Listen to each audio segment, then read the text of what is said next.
أشرقت نفسي بنور من فؤادي حينما رددت يا رب العباد وانتشت روحي وصار الدمع يجري يا إلهي خذ بقلبي. Comment commencer cet épisode sans citer la parole de la meilleure créature d'Allah, au-dessus des djinns, au-dessus des hommes, au-dessus des anges, notre noble prophète Mohammed sallallahu alayhi wa sallam, qui disait: les femmes qui ont atteint la perfection dans ce monde sont au nombre de 4. Maryam, la fille de Imran, Essia, la femme de Pharaon, Khadija, la mère des croyants, et Fatima, la fille de Mohammed. Vous l'avez compris, dans ce nouvel épisode de la série, nous allons vous raconter l'histoire de l'une de ces 4 femmes. Mais laquelle? Cette femme reçut du prophète alayhi salatu wassalam la bonne nouvelle d'une maison au paradis, faite d'une perle creuse où il n'y a ni rumeur ni fatigue. Elle est née en 68 avant l'hégire. Son père s'appelait Khuwaylid et sa mère Fatima. C'était une femme qui avait reçu une très bonne éducation et qui était appréciée des gens pour son intelligence, sa pudeur et sa sagesse. Tous ces traits de caractère lui ont valu le surnom de Tahira, la pure. Vous commencez sûrement à comprendre qu'il s'agit de la première femme du prophète alayhi salatu wassalam, Khadija. Tout le monde se demande comment ils se sont rencontrés, comment ils se sont mariés, comment s'est passé le premier mariage du prophète alayhi salatu wassalam, tout simplement, avec l'une des 4 femmes parfaites de ce bas monde. En fait, Khadija, elle avait entendu parler du prophète alayhi salatu wassalam parce qu'il était quand même connu à l'époque pour sa générosité et pour être digne de confiance. Et comme vous le savez, Khadija, c'était une commerçante. En fait, elle avait de l'argent qu'elle confiait à des hommes qui allaient faire du commerce dans différentes régions pour elle.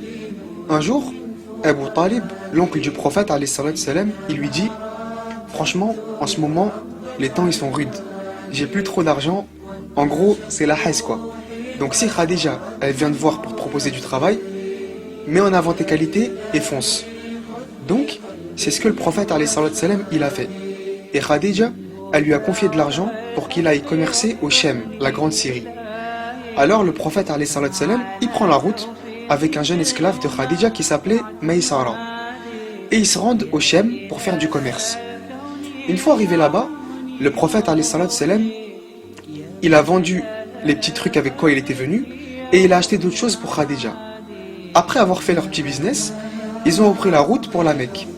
Les transactions du prophète alayhi salatu wassalam, elles ont rapporté 2 fois plus de bénéfices que d'habitude. Et par conséquent, il a reçu le double de son salaire habituel. Normal, il avait bien bossé. Alayhi salatu wassalam.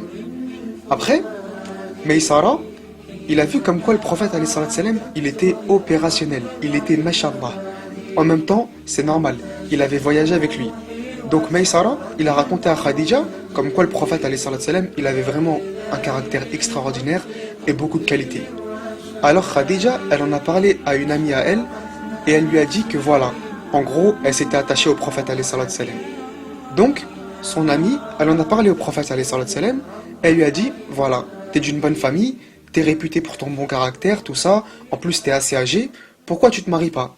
Le prophète alayhi salatu wassalam, il lui a dit j'ai pas les moyens d'entretenir une famille. Et Nufaysa, l'amie en question, elle lui dit et si jamais tu trouves une femme qui est riche, belle et de bonne famille? Le prophète alayhi salatu wassalam, il s'est étonné, il lui a dit et qui ça peut bien être? Et Nufaysa lui a dit Khadija. Et le prophète alayhi salatu wassalam, il lui a dit mais c'est impossible. Khadija, il y a déjà je sais pas combien de notables de la ville qui lui ont demandé en mariage et elle les a recalés. Alors Nufaysa, elle lui a dit si toi t'es d'accord, t'inquiète, je vais arranger l'affaire. Donc, le prophète alayhi salatu wassalam, il lui a donné une dot de 20 chamels. Et là, il y a une divergence. Dans certaines versions, c'est 20 chamels. Dans d'autres, c'est environ 500 dirhams d'argent. Wallahu a'lam. Ils se sont donc mariés et ils ont fait un petit repas de noces où il y avait environ 200 invités. Et ils ont habité ensemble chez Khadija. Elle avait environ 40 ans et lui 25. Alayhi salatu wassalam. Ensemble, ils ont eu 7 enfants, 3 garçons et 4 filles. Ils ont eu une vie de couple super heureuse et très calme avant le début de la révélation. À part le fait que ce soit sa première femme, C'était aussi la première personne à avoir cru en lui en tant que messager d'Allah. Elle l'a soutenu pendant les moments difficiles et les épreuves. Ensemble, ils ont supporté toutes les souffrances et les persécutions que subissaient les musulmans. Quand il a reçu la première révélation, c'est elle qui l'a réconforté. Et elle l'a pas réconforté parce qu'il avait des problèmes au taf, ou parce qu'il avait mal aux genoux, ou parce qu'il avait des problèmes d'argent. Non, elle l'a réconforté après la révélation dans la grotte. C'était très lourd à supporter pour le prophète alayhi salatu salam. D'ailleurs, à un moment, il croyait même qu'il devenait fou ou qu'il était possédé par le diable. C'est pour vous dire à quel point le réconfort de Khadija, il était important et difficile à ce moment-là. Et regarde ce qu'elle lui a dit. Elle lui a dit: n'aie pas peur, Dieu ne te mettra jamais à mal. Dieu ne te fera que du bien, car tu aides tes proches, tu soutiens ta famille, tu gagnes honnêtement ta vie, tu maintiens les autres dans la droiture, tu donnes asile aux orphelins, tu dis la vérité, tu ne t'appropries pas frauduleusement les dépôts, tu secours ceux qui n'ont rien, tu fais du bien aux pauvres et tu traites tout le monde avec courtoisie. Subhanallah. Et quand la révélation s'était arrêtée pendant un moment et que le prophète alayhi salatu salam, il se croyait abandonné par Allah, qui était là pour le consoler et lui redonner espoir? C'était Khadija encore. C'était une épouse magnifique, à tel point que le prophète alayhi salatu salam, il a jamais pris une deuxième femme en même temps que Khadija. Et pourtant, à l'époque, la polygamie c'était une pratique super répandue et c'était normal. Et il n'y avait pas de conditions comme aujourd'hui. C'était une femme complète et mieux que ça, c'était une femme parfaite. C'était la femme dont le prophète alayhi salatu salam disait: la meilleure des femmes au monde a été Maryam, la meilleure des femmes de ma communauté a été ma première épouse Khadija. Voilà, ça résume tout. Si tu t'es posé la question un jour, qui est la meilleure des musulmanes, aujourd'hui, tu as la réponse. Vers la fin de sa vie, elle est tombée malade à cause des souffrances, des persécutions et des privations. Et c'est le prophète alayhi salatu salam qui l'a soignée et il est resté à ses côtés jusqu'à son dernier souffle. Elle a rendu l'âme à l'âge de 65 ans. Le prophète alayhi salatu salam l'enterra lui-même.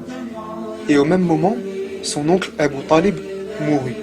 Après la perte de sa femme, qu'il aimait tendrement, et de son oncle protecteur qu'il appréciait énormément, le prophète alayhi salatu salam se retrouvait désormais seul pour affronter les difficultés qui l'attendaient.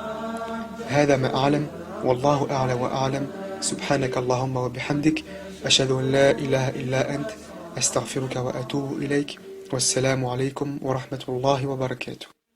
أشرقت نفسي بنور من فؤادي حينما رددت يا رب العباد وانتشت روحي وصار الدمع